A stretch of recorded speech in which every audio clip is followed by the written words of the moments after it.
What's going on, everybody? This is Sean Garvey. And it's your boy Robbie D, aka Mr. Chocolate, DKE-TV with another exclusive. No doubt, no doubt. In the studio with us is the rock star himself who helped create the crunk music. We got my man DJ Kizzy Rock in the studio. What's up? What's happening in A-Town? DJ Kizzy Rock is live in the building. Pioneer, grand champion. What it do? How What's you doing, up, man? Good to feel to be back, man. Yes, sir. No doubt, man. So DJ Kizzy Rock, tell us, man, how old were you when you started rapping? When I started rapping, man, I had to be around maybe like 14, 15 when I just really started taking it serious. Then I made a transition into DJing around 16. And I got down with this cat named, y'all familiar with Edward J? Yeah. I got down. I got down with Edward J around 17. And, you know, we was doing the mixtape, you know, doing that around the city. That was kind of, you know, popular. Then I moved on to the A-Town Players. You familiar? We had a song called A-Town Drop. And we did that for a minute. Then I broke solo in '96. I did a single deal with Tommy Boy. And I had a cut called Yeah Shot Yeah, which I'm pretty sure y'all will get a clip of that later on. And yeah, I just basically been working in solo. You know, I've been working with other artists and stuff, but I had my solo grind going since about '96. Okay, and I was going to ask you about that too. Did you always wanted to be a solo artist before you went on to do music with the group A-Town Players? Yeah, actually I did, because in the beginning I wanted to be solo, but it was my first time and I was kind of nervous, and you know, you kind of want to bring your homies with you. So two of my close partners, you know, Player Poncho and DJ Bonet, you know, I brought them in on it, and you know, we put together the A-Town Players. But my vision for being solo, that's always been what I wanted to do. Okay, you definitely had a lot of success. You've had success from major labels to independent labels. Right. And what did you find the most enjoyable as far as your career and with the particular labels from independent to major? Well, I think with independent, I think the money is better, but it's a lot of more responsibilities involved with independent. As far as major, you know, it's more pampered. You know, they kind of have everything laid out for you, you know, as far as setting up your tours and stuff, and just the muscle in the machine that's behind your project. It gets more attention as far as being with a major label than the independent, because the independent, you kind of got to do everything yourself, you know. Right. You know, whatever resources and outlets and people you know that's in positions to make things happen for you, you need to be capitalized on them if you're going independent. Right. Well, what's that progression like? I mean, because you've been with everyone from Tommy Boy to Ichiban. I mean, you know, kind of elaborate on that a little bit. Well, the Tommy Boy situation, that was good because they're not really a major, but they're like I guess you would call it a major slash indie, because they gave you the muscle, you know. Right. They sent me all around the country and stuff.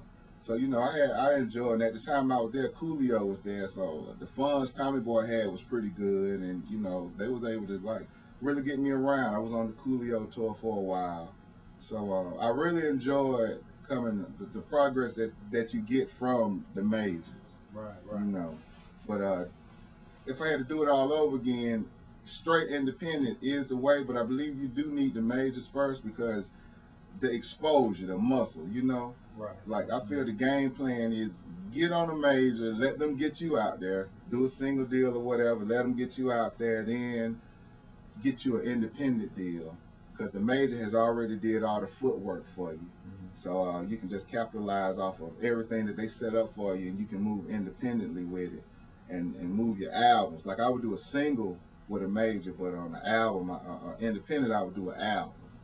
And I just feel like it's more beneficial, you know, as far as profit goes. Okay. Can't Stop the Rock. That's right. That's Ichiban. Right.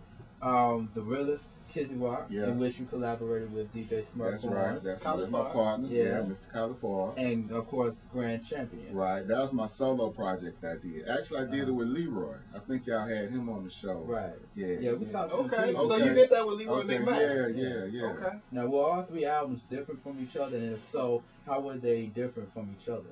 I feel like it was. I was growing. You know, I was growing. It's always been party though.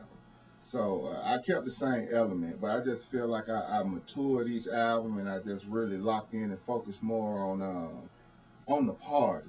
Cause I feel like if you got the dance floor, you got the club. And I feel like that's what's happening now with music. Now I feel like they're not focusing on the dance floor no more. It's like the party has left the floor and went more into the crowd, you know, about the throwing the money and then all. But you need the dance floor, I feel, because if the dance floor is the heartbeat of the club. Right, most definitely. The pulse. Exactly, exactly. So what's Kizzy Rock gonna do about that? Well, Kizzy Rock is coming back now. You know, I'm hooked up with Up All Night Music. That's Too Short's label. My man Taj, that's the project coordinator over there, and we put together this song called Takeoff. You know, it's a techno, but it's still that 95 Freaknik feel. Kizzy Rock. It's definitely classic Kizzy Rock. Right. Okay.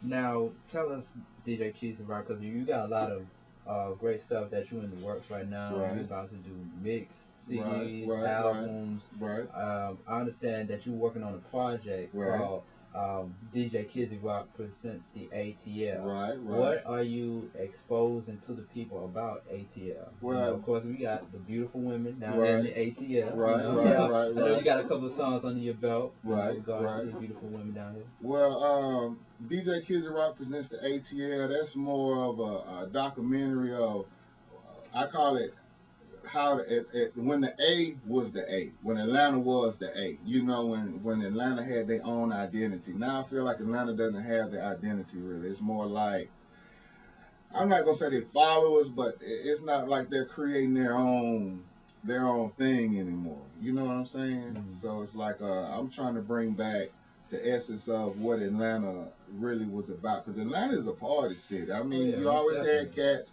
gangsters, you always had cats getting money, but the overall thing of Atlanta was party. That's what brought everybody to Atlanta.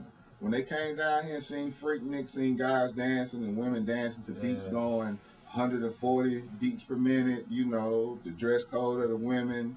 I mean, we had our own culture and our own style. And I want to see that come back. You definitely want to see Freaknik come back. Yeah, I want to see Freaknik come back, but I want to see the whole movement.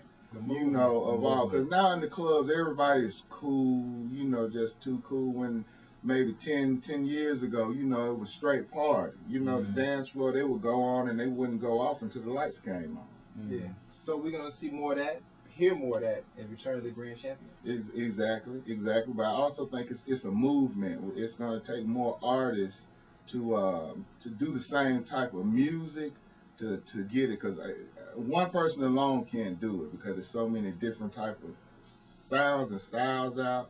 But if we could get maybe between 5 and if we can get between 5 and 10, you know, artists really capitalizing on high energy dance floor music, and I believe it can come back. But we also need labels to support this stuff. You know what I'm saying? So we get that's the muscle. See, right now the dance music doesn't have any muscle. We're fortunate right now to have Snoop did an excellent job with the sexual seduction. That was excellent. Then the Flow Rider, but we need like 6, 7 more of those. You know, just to bombard the airwaves and the TV, because it seems like if it's on TV and it's on radio, it controls it. Opposed to Atlanta back in the day, it wasn't about that. It was just if they heard it in the club. Things came more from an underground level now.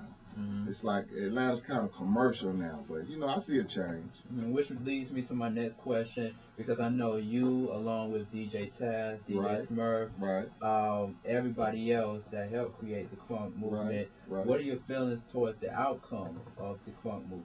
Of where it's headed to? Of where is that right now? Where is that right now? I feel right now we're going into transition. We're going into transition of the party, because I'm DJing still in the clubs now, and I'm seeing that when you do play the up tempo, they get more involved. And what I notice with the kids, more like your high schools, they loving it. Like they requesting stuff like Luke, and I'm wondering how do they even know about it? You know, I know they know Luke, but yeah, I see it coming back around though. I don't know how long, but I see it's back to major labels. It needs some visual. It needs visual.